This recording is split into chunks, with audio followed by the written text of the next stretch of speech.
Song of Solomon, chapter 1. And last time we, actually, that's a little better.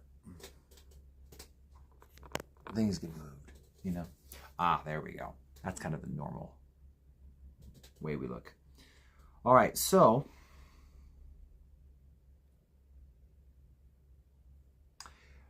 let him kiss me, verse 2, with the kisses of his mouth. For your love is better than wine. Because of the fragrance of your good ointments, your name is ointment poured forth. Therefore the virgins love you. Draw me away. We will run after you. This is the daughter speaking. And the Shulamite then says, the king has brought me into his chambers. Will you be glad and rejoice? We will be glad and rejoice in you. We will remember your love more than wine. So this introduction scene, there's a couple different ways it could be taken, but one is the NIV, CSB, NET. There's quite a few Bibles. One often it's implied that so if it's past tense, future tense, sometimes that has to be read into it. And so they actually translate verse 4. It's may the king bring me into his chambers.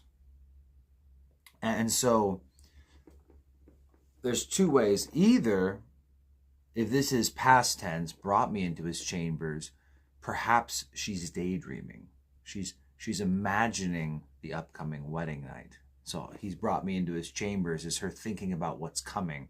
But also, I actually think the NIV and those Bibles may be more accurate with the, may the king bring me into his chambers. And so she's just thinking about her wedding night because they're at this wedding banquet right now, and she's thinking forward to what's coming. And she says, rightly do they love you. And so here's this bride. She's thinking about her groom. And she's thinking, it makes sense that all these women, and the idea is the daughters of Jerusalem, it's like, you chose me, but there's all these women who are crazy for you. And rightly do they love you, because you're so amazing. Verse 5, but I am dark, but lovely. O daughters of Jerusalem, like the tents of Kedar, like the curtains of Solomon, do not look upon me, because I am dark. The sun has tanned me. My mother's sons were angry with me. They made me the keeper of the vineyards, but my own vineyard I have not kept. I got a little cross-reference here. It's a good little reference. In the book of Esther, chapter 2, verse 12, she spent 1 year of being oiled up and kept indoors before she was ever presented to the king. And so, why is that? Well, because in that culture, someone who has been outdoors working, a laborer, they are much more tan. And therefore, and this has actually been in, I know in Asian cultures, other cultures, there's multiple cultures where this is a thing, where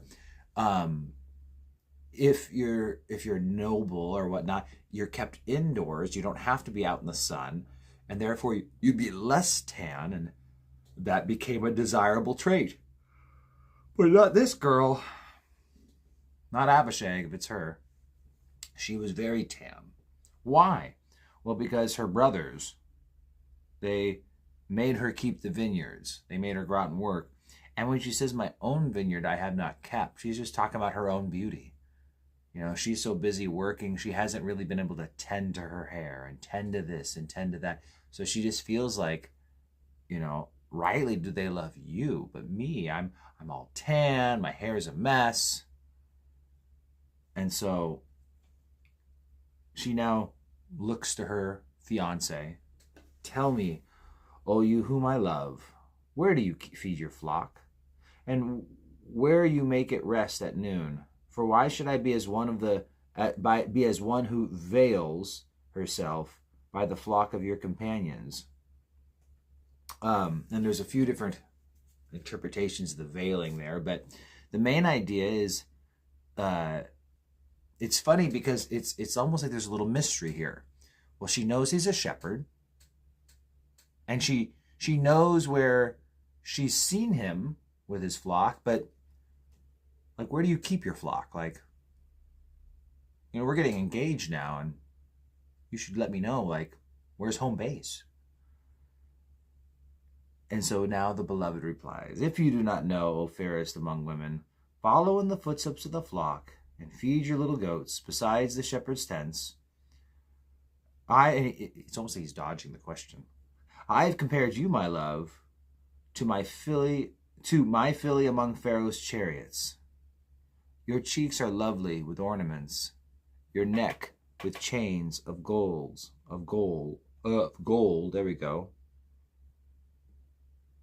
We will make you ornaments of gold with studs of silver.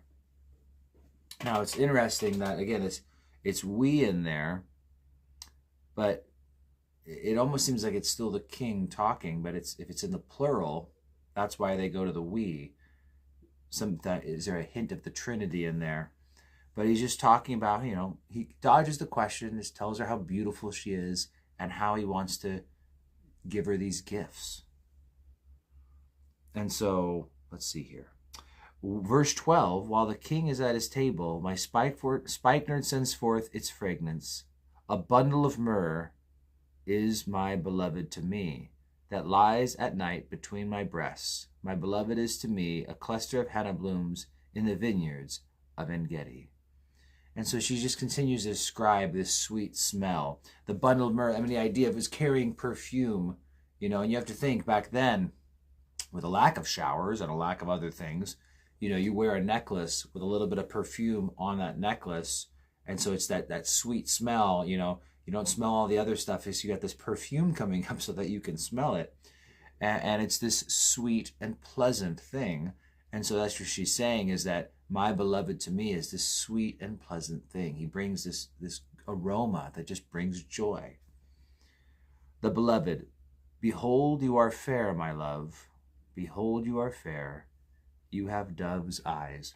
It's so funny because she has she's thinking about all these different things, I think. And he typically just keeps going right back to just complimenting her, to complimenting her, to complimenting her. Behold, you are handsome, my beloved. Yes, pleasant.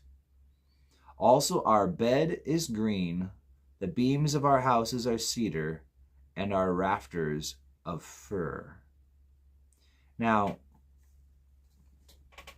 what I think this is picturing, because people have different ideas, but it seems like they're outside and they're just together outside, and perhaps they are, our bed is actually, it's couch, which is a word that can be used different ways, but couch. And so the idea is that, they're outside. They're in the grass. Our bed is here in the grass. The beams of our home are actually cedar trees, and the rafters are fir. And so it's just kind of like they're outside. These two engaged people in love. I am the rose of Sharon and the lily of the valleys.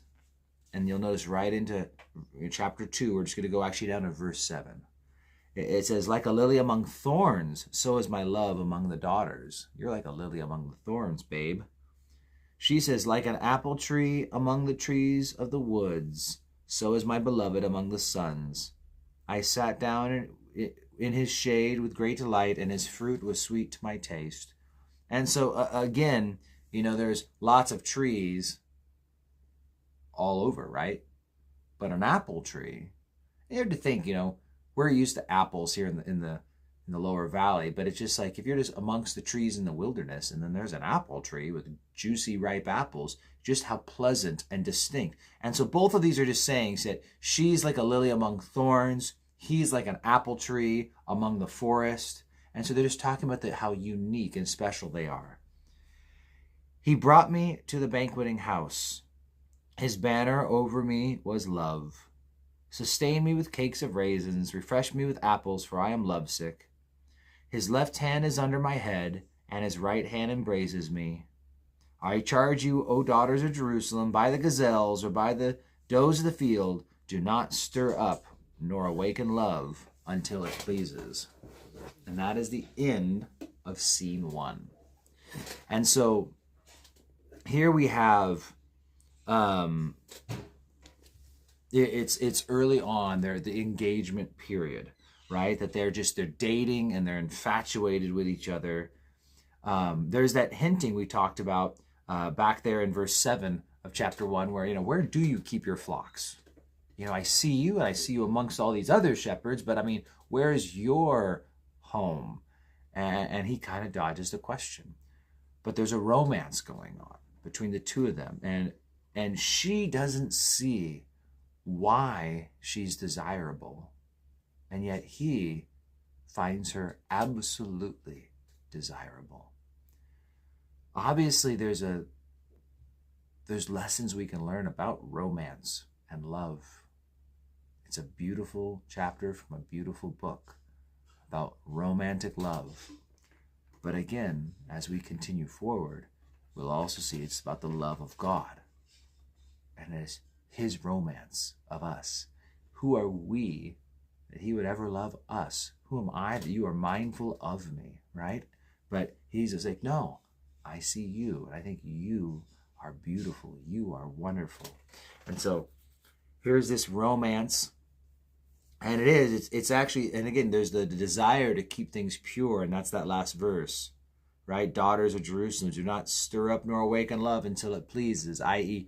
don't get so aroused with love until it's time to actually do it right.